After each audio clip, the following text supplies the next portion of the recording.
The Dream Tree, written by Stephen Cosgrove and illustrated by Robin James, narrated by Fairy Princess Lolly. Have you ever gazed at a spreading apple tree and wondered how many kinds of life live within its branches? There are probably little black ants, funny little spiders, and, of course, fuzzy caterpillars. Patti Caterpillar was one of those very same caterpillars who lived in an apple tree at the edge of a large meadow. She was young, furry, fluffy, and most of all, full of mischief. All day long, Patti would scurry along the branches of the tree, wriggling over and under leaves and twigs. Leaves were her favorite things to wriggle over because they always tickled her tummy. One day, as she was slipping and sliding on a branch at the far end of the tree, she came upon a large, perfectly white cocoon nestled among the leaves. Patti studied it, walked around it, but for the life of her could not decide what such a thing would be used for. She was so curious that she began to scurry home to ask her mother. As she wriggled and giggled her way along the main trunk of the tree, she caught sight of the most beautiful butterfly she had ever seen. "My," thought Patti, "how wonderful it would be to soar in the air like that." She moved closer to the edge of the branch and shouted, "Mr. Butterfly, how did you become such a beautiful butterfly?" But the butterfly just floated along on the breeze and did not answer her. "Stuck-up old butterfly," muttered Patti. She then resumed her journey and soon came to her home, which was made of leaves. She slipped in the front door and up to her mother. "Mom," she said, "today, while playing on the far side of the tree, I came upon a white cocoon. What are they used for?" Her mother sat her down on the toadstool couch and said, "Patti, when caterpillars know that it is the right time, they each go and spin their own white cocoon. Then they slip inside and fall asleep. While they sleep, they dream the dreams of the dream tree. And when they wake up, they have been transformed into beautiful butterflies."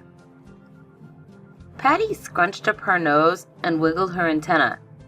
"That's silly," she said. "Who would ever believe that a fairy caterpillar could turn into a beautiful butterfly?" "But it's true," said her mother. "Someday you and I will be butterflies too." Patti thought for a moment. "Then how come butterflies don't fly back and tell us what it is like?"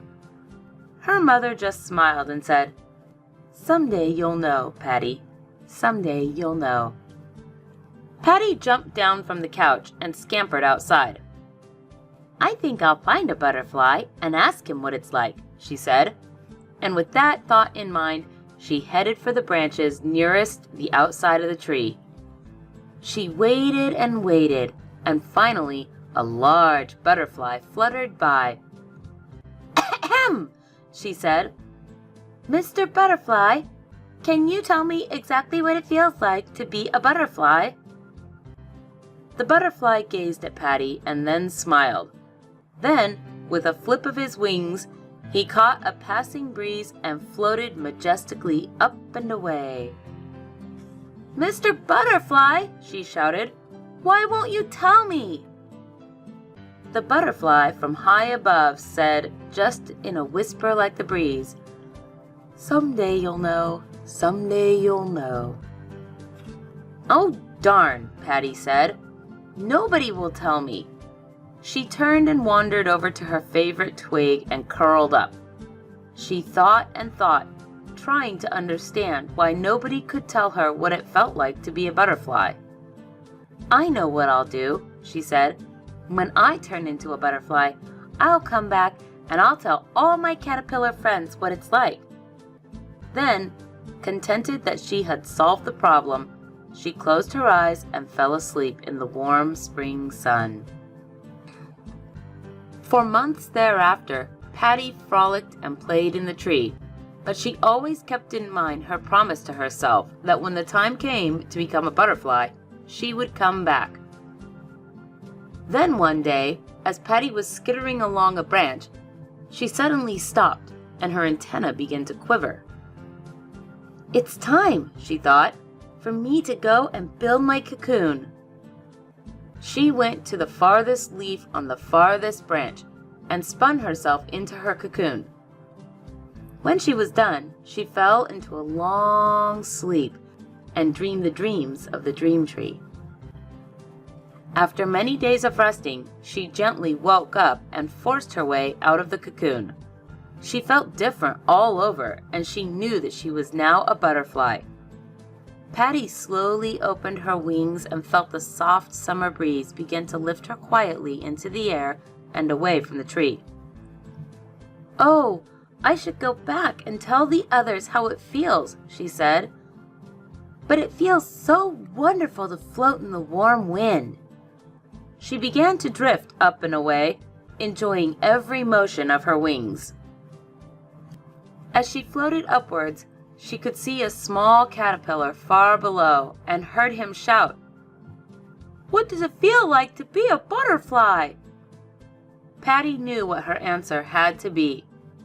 "Someday you'll know, little caterpillar. Someday you'll know." The end. Hello friends, this is Gunther Hammerhands. Thank you for checking out Fairy Princess Lolly's channel.